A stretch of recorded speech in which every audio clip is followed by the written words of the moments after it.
Tangsharo Agartala Congress Bobono Kaisa Koktum Panda Klaimani Bishinte GRBT Sheboknati Je Khorok Barok High Court of Mamla Klaika Borona Shebok Rezangnani Te GRBT Shebok Rezangnani Joto Yapri Shazana Tomana Judicial Cherry Nainani Shanmung Daraka Tinini O Koktum Pandawa Manjaka Congress ni Kupang Probir Chakraborty no Khobai Congress ni Te Kobani Adongrok এই আপনাদেরকে ডাকা হয়েছে সম্মান বাংলাদেশ দিতে প্রধানত একটা বিষয় নিয়ে সেই বিষয়টা অবতারণা করার আগে আমার সাথে আজকে যারা আছেন প্রদেশ যুব কংগ্রেসের সহ সভাপতি শাহজাহান আছে যুব নেতা কংগ্রেসের নীলকমল সাহা আমরা যে বিষয়টা আপনাদের দৃষ্টিগোচরে নিতে চাই সেটা হচ্ছে যে ডাবল ইঞ্জিনের সরকার সেখানে সহ কেন্দ্রে বিজেপি সরকার যেখানে বিজেপি আর দুর্নীতি একে অপরের পরিপূরক যেমন কেন্দ্রীয় সরকার তেমনি রাজ্যের ডাবল ইঞ্জিনের সরকার সুশাসনের কথা বলে স্বচ্ছ প্রশাসনের কথা বলে মোদীজির ভাবশিষ্য এই রাজ্যে স্বপ্ন ফেরি করে বেড়াচ্ছে অথচ এই রাজ্যে যেখানেই নজর দেওয়া যায় যেখানেই হাত সেখানেই ব্যাপক দুর্নীতি অনিয়ম মেনে এগুলি আজকাল শুধু আমাদের অভিযোগ বা অন্যান্য বিশিষ্ট জনদের বিশিষ্ট দলের অভিযোগ এই শুধু না আজকে বড় মান্যতা দিচ্ছে সম্প্রতি জেআরবিটি যে 5 জন জেআরবিটি যারা পরীক্ষার্থী তারা মামলা করেছিল ত্রিপুরা হাইকোর্ট সেই 5 জনের মামলায় হাইকোর্ট যে পর্যবেক্ষণ নেই সেই পর্যবেক্ষণ হচ্ছে যে তারা যে পরীক্ষায় যে মার্কস ক্যারি করেছে তার চাইতে অনেক কম মার্কস করে যারা মেধা তালিকায় চাকরি পাওয়ার জন্য বিবেচিত হয়েছে তাদেরকে নাম অন্তর্ভুক্ত করা হয়েছে তাদের চাইতে কম মার্কস পাওয়া অথচ তাদেরকে বঞ্চিত করা হয়েছে এটা কোর্ট মান্যতা দিয়েছে কোর্ট মান্যতা দিয়ে পরিষ্কার বলে দিয়েছে তাদেরকে আগামী 1 মাসের মধ্যে তাদেরকে নিয়োগপত্র দিতে হবে তার চাকরি দেওয়া হবে আমরা সেই জায়গায় যে কথাটা বলতে চাই এটা হচ্ছে 5 জনের মামলা আমরা বলতে চাই যে আমি তো আগে উল্লেখ করেছি অনিয়ম বেনিয়ম দুর্নীতি নানা চাই এই যারা 1980 জন মেধা তালিকায় যারা চাকরি পাওয়ার জন্য বিবেচিত হয়েছে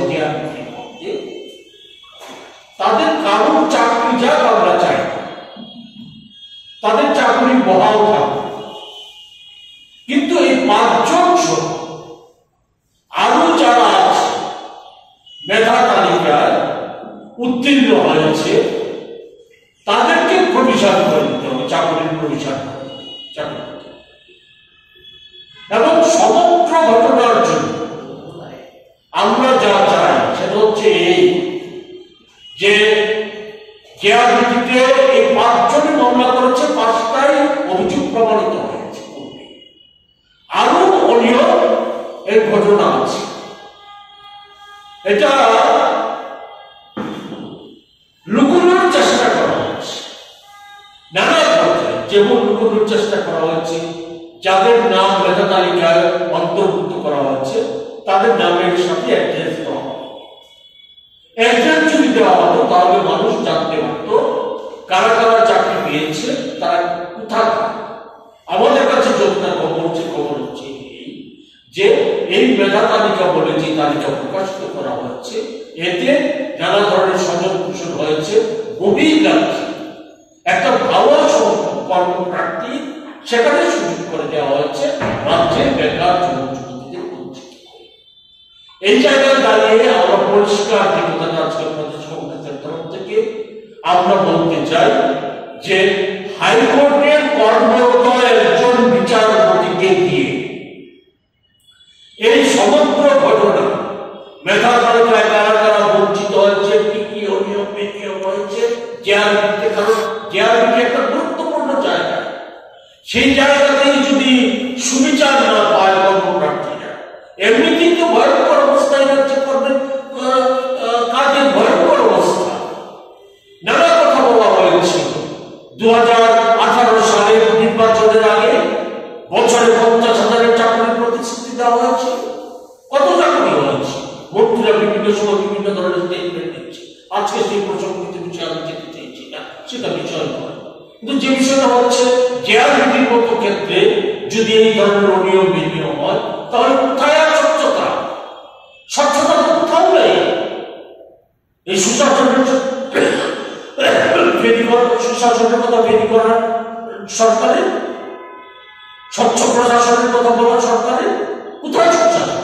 ফলে সেই জায়গায় দাঁড়িয়ে হাইকোর্টের একজন কর্মরত বিচারপতিকে দিয়ে সেটা এই ঘটনার সুষ্ঠু তদন্ত করা হোক, দোষীদের শাস্তির ব্যবস্থা করা হোক এবং যারা বঞ্চিত হয়েছে তাদেরকে চাকরিতে প্রোভাইডের ব্যবস্থা করা।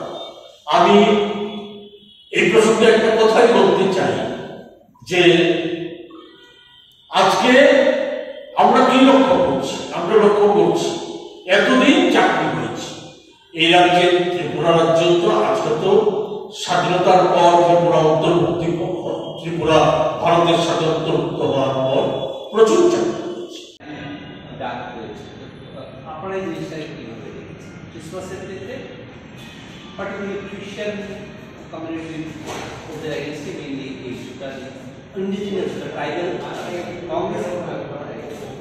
আমরা তো এই প্রসঙ্গে আগেই বলেছি যে ক্রিসমাস ডেটা হচ্ছে একটা সব জাতি ধর্ম মানুষের জন্য একটা গুরুত্বপূর্ণ দিন, একটা উৎসবের দিন, স্বীকৃতির জন্য।